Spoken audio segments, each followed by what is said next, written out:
अस्सलामुअलैकुम। Drama serial लाडली की आने वाली के साथ बहुत ही दिलचस्प होने वाली है। शादी होने के बावजूद भी नाज़ो का रौब अपने घर पे पूरी तरह से बरकरार है। वो अपनी भाभीियों को किसी भी खातिर में नहीं लेके आती, जबकि सुंदस के साथ उसका उलझना मामूल बन चुका है। सुंदस उसको अब तो खरी खरी सुना देती कि तुम मुझे मरियम भाभी समझने की गलती बिल्कुल मत करना, और उनके साथ जो तुम्हारा बिहेवियर था वो मैं अच्छे तरीके से जानती हूँ, इसलिए मुझसे तुम दूर ही रहना। अगर मेरे साथ बुरा करोगी तो बहुत बुरा करूंगी भी तुम्हारे साथ।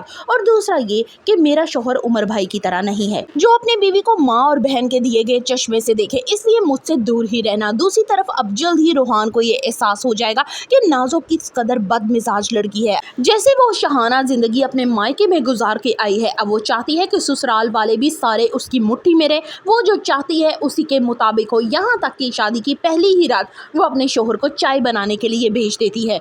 नाज़ो अपनी सारी शॉपिंग बहुत ही ब्रांडेड और महंगी तरीन करती है, जबकि अब्रिश के मामले में बहुत ही कम नजरी का मुजाहरा करती है। अब्रिश के जितने भी कपड़े लाती है वो बहुत ही हल्की क्वालिटी के होते हैं, जिसके हाथ लगा के ही महसूस किया जा सकता है। अब यहाँ पे सुंदर जब उसकी बरी को ठीक कर रही होती है तब वो राइम से कहती है कि इतनी लो क्वालिटी के कपड़े, तब वो जाके फ़ौरन अपनी बहन को टोकता है तो वो फ़ौरन सारा इल्ज़ाम अपनी माँ पे लगा देती है, जबकि माँ उसकी बोलती भी है कि तुम मुझको बीच में फंसा देती हो। राइम नाज़ो से कहता है कि मुझे तुम्हारी ये हरकत बहुत ही बुरी लगी है। जिस तरह तुम इस घर की लाडली हो और नाज़ो में पली हो, वैसे हर लड़की अपने घर की लाडली ही होती है, जबकि इस बात पे नाज़ो को बहुत गुस्सा आता है।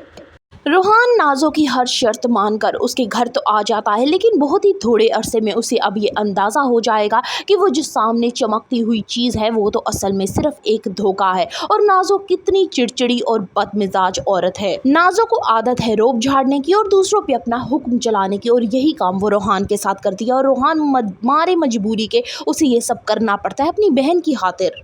नाज़ो जैसे ही रुखसत होकर अपने घर जाती है, अगले ही दिन अब्रिश और राइम की भी शादी कर दी जाती है। लेकिन नाज़ो के पास एक हथियार होता है कि आइंदा अगर कभी भी रोहान ने मेरे साथ कभी कुछ उल्टा सीधा करने की कोशिश की तो अब्रिश को फ़ौरन उसके घर पहुंचा दूंगी। नाज़ो राइम से कहती है कि मुझसे वादा करो कि अगर मेरी आंख में कोई भी आंसू आया तो तुम अब्रिश की आंखें आंसुओं से भर दोगे। ये वो अल्फाज थे जो नाज़ो पहली रात को राइम से कहती है। क्या राइम का अब्रिश के साथ रवैया भी उमर की तरह होने वाला है? क्या होने वाला है आगे? For the further reviews of Ladli कर ली सब्सक्राइब माई चैनल। वीडियो अच्छी लगी हो तो एक लाइक तो बनता है।